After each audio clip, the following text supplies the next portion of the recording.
Admission আসলে কি? পরিশ্রম নাকি ভাগ্য? এটার ডেফিনেশন আসলে তোমাকে কেউ ভালো করে দিতে পারবে না, তবে কিছুটা অ্যাজাম্পশন করা যায়। তার জন্য আমাদেরকে চলে যেতে হবে কিছুটা এক্সাম্পল, কিছুটা রিয়েলিটির কাছে।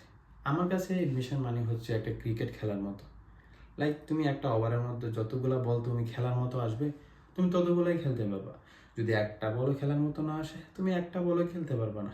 চলো একটু ভেঙে বলি। ধরো তুমি অনেক হার্ডওয়ার্ক করতেছো, কিন্তু এই হার্ডওয়ার্ক যে করতেছো এটা কতটুকু ইফেক্টিভ? আর তুমি যে হার্ডওয়ার্কটা করতেছো এটা কি এনাফ পরিমাণ? আর ইফেক্টিভ হইলেও কি তোমার মন গড়া ইফেক্টিভ নাকি আসলেই ভ্যালিড? তারপরে কথা হচ্ছে তুমি যে ইনপুট দিচ্ছ আর কি তোমার মাঝখানে, এই ইনপুটগুলো আসলে কখন দিতেছো? লাইক তুমি এখন সারাদিন পড়তেছো বাট পড়ার মতো পড়তেছো না, এখানে একটা ফ্যাক্টর কাজ করে। আমি ধরে নিলাম তোমার সব কিছুই ঠিকঠাক।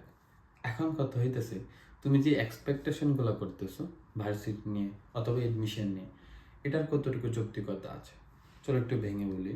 লাইক তুমি যদি এখন মেডিকেলের প্রিপারেশন নিয়ে এই বছরের ফার্স্টের কোয়েশ্চেনে চান্স পাইতে চাও ফার্স্টে, তাহলে আমি বলবো তোমার এই এক্সপেকটেশনটা হয়তো বা ঠিক নাই। তারপরে তুমি যদি ইংরেজি পারো না, তুমি চট্টগ্রামের এক্সামে চান্স পাইতে চাও, তাহলে হয়তো বা তোমার এই এক্সপেকটেশনটা ঠিক নাই। তুমি যদি বায়োলজি একদমই পারো না, তুমি যদি এগ্রিতে চান্স পাইতে চাও এই বছরে অথবা যে কোনো ইয়ারেই, তাহলে কিছুটা যৌক্তিকতা থাকতে পারে, আর পুরোটা অযৌক্তিক। এই জিনিসগুলো ভাবার পরে তুমি দেখো যে তোমার প্যাটার্ন অনুযায়ী, লাইক তোমার সবগুলা সাবজেক্ট পারা আছে, মানে এরকম একটা সাইড অফ না আর কি, সবগুলো সাবজেক্টে তুমি পারো, এইরকম কয়টা এক্সাম গেছে আর কয়টা এক্সাম আছে। এই জয়টা এক্সাম আছে অথবা গেছে, এই এক্সামগুলো হচ্ছে তোমার ওই বলটা ক্রিকেট খেলার, যার মাধ্যমে তুমি যেটাকে তুমি ছয় মারতে পারো। এখন সব কিছুর পরে তুমি এখন বুঝতে পারলা যে আমার এই এক্সামগুলো আমার প্যাটার্নের মধ্যে, আমি এক্সামগুলো সব কিছুই পারি মোটামুটি। এখন হচ্ছে আউটপুট দেওয়ার পালা। এখন এক্সাম হলে নর্মালি ভুল করাটা স্বাভাবিক বিষয়, একটু নার্ভাস হওয়া স্বাভাবিক বিষয়। যদি এখানে কিছু আনএক্সপেক্টেড ঘটনা ঘটে, তখন তুমি আসলে ভাববার বিষয় আসলে কি হইল। এখন সবার একটা নর্মাল কোয়েশ্চেন থাকতে পারে, এত এত পরিশ্রম করলাম, এত হার্ডওয়ার্ক করলাম, তো আসলে আমার আউটপুট কখন পাবো? আমি কি চান্সই পাবো না? তো আমি তোমাকে বলবো যে তুমি, ধর আমি একটা এক্সাম্পল দিই, রাজশাহীতে 1 লাখ পরীক্ষা দিছে ধরো। এখন তুমি কিভাবে বলতে পারো যে 1 লাখের মধ্যে 10,000 হার্ডওয়ার্ক করে নাই, 10,000 ভালোভাবে পরিশ্রম করে নাই?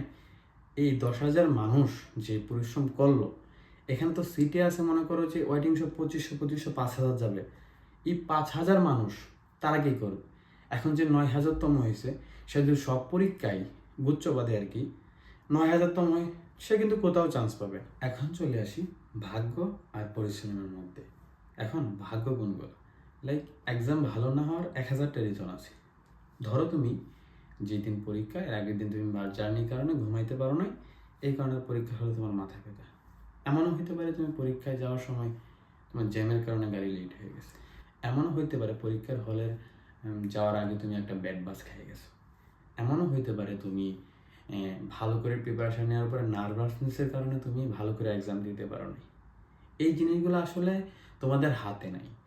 আরও বিষয় থাকে, তুমি ধরো যে জিনিসগুলো পারো ওই জিনিসগুলো আসে নাই, যে জিনিসগুলো তোমার একটু কনফিউশন ক্রিয়েট হয়, যে জিনিসগুলো তুমি একটু গোলায় ফেলাও, ওই জিনিসগুলো পরীক্ষার হলে চলে আসছে। আসলে এখানে কিছু করার নাই।